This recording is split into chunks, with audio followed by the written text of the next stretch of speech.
So I want you to think back to when you first got into film, right? What is the reason that you got into it for? So many people have different reasons as to their why, right? But at the end of the day, I think after all these years of doing this, there's two different types of personalities. There's a creator and then there's a collaborator, right? And I think identifying which you are is going to help your career trajectory so damn much. And what I mean by that is a creator mindset is more somebody who wants to probably be a director, a screenplay writer, something of that aspect where it is the creativity in honing it all in and kind of controlling it all and putting the pieces together as if it's their canvas and they want to be able to paint, rather than a collaborator, maybe, you know, somebody who wants to be a makeup artist, somebody who wants to be a camera assistant and do things like that. You know, different things excite people differently at the end of the day, and there's nothing wrong with either or, but establishing which personality type you are is going to give you a better trajectory in where you want to go, and overall I think just going to lead to a lot more happiness. And over the past 6 years, I would say that I've taken jobs and done things where I have been both. And I think it took me till this last year to really realize that my mindset is definitely more of a creator mindset, you know. I really care about the craft. I really want to make something amazing. I care from everything down to what's in the script dialogue, to the concept of what it is that we're shooting, to every finite layer that goes into it. I almost think of it like my baby.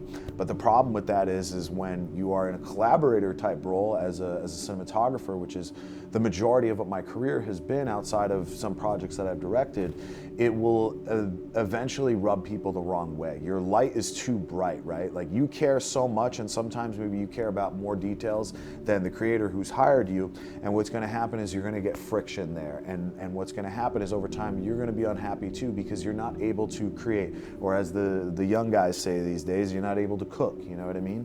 So it's going to put you in a little bit of a nasty spot. So you need to decide, you know, what do I care more about? Do I just want to be part of the action, or do I want to create the action? And again, there's no wrong answer.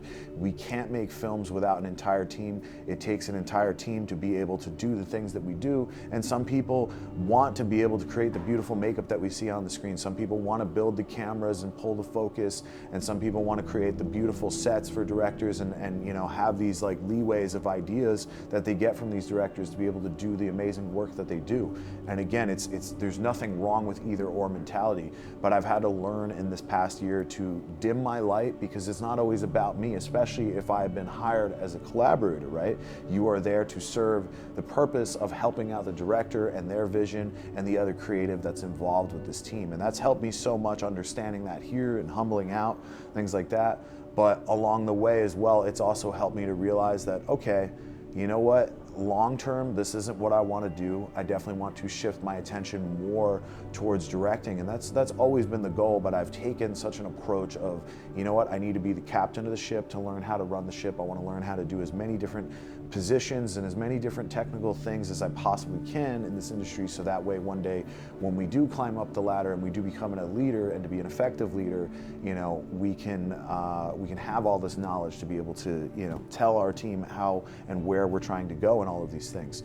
But, you know, we're just at such an emotional state in our career of emotional intelligence, being like, you know what, this has been great, but I think it's time where my light just inside is beaming too bright. My light says, you know, I want to create. I want to be able to make those movies. I want to be able to make those commercials and come up with these ideas and do these things that I've always dreamed of. And recognizing that has not only made me a little bit happier and a little bit more apt to be able to create my own concepts and have the confidence from all the years of technical knowledge that I've had in the past, but on top of it too, anytime now that I'm hired as a collaborator, if you'll call it, crew member, you know, I have to dim my light and be like, dude, it's not about you, and there's nothing wrong with that, and you have to almost shut off that ego and be like, bro, you're here for this other person's project, and you're here to do a great job and bring it home for them. No difference than when I'm in, you know, a director's chair, or I'm in charge of the creativity, or if I've written a script or something, you know, those other people are there as collaborators with an open heart, and they're there to bring my vision to life as well. So it's just understanding the duality between both of those positions, and I think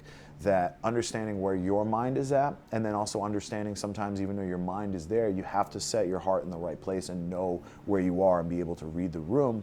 And over the course of your career, you're going to have an easier time, especially because at certain points you're going to have to be a collaborator, whether you like it or not. Whether you're a director and you have to work with the studio and you have to do what they say, you know, you're going to have a little bit less friction. You know, you should always speak your mind and speak your heart, but understanding between those two to, I think, is going to help a lot down the line of your career. So this is just a thought that I've had in my mind. It's something that I've been talking about with my friends personally over the past years. I've tried to transition my career more into the directing space and everything from a cinematographer. So hope you guys enjoyed this. I'm out here in Jersey right now. I'm at a buddy's house right now, so felt like making this little video that he told me to, and just, you know, get some of my thoughts out there. I hope you guys find this enjoyable. See you on the next one.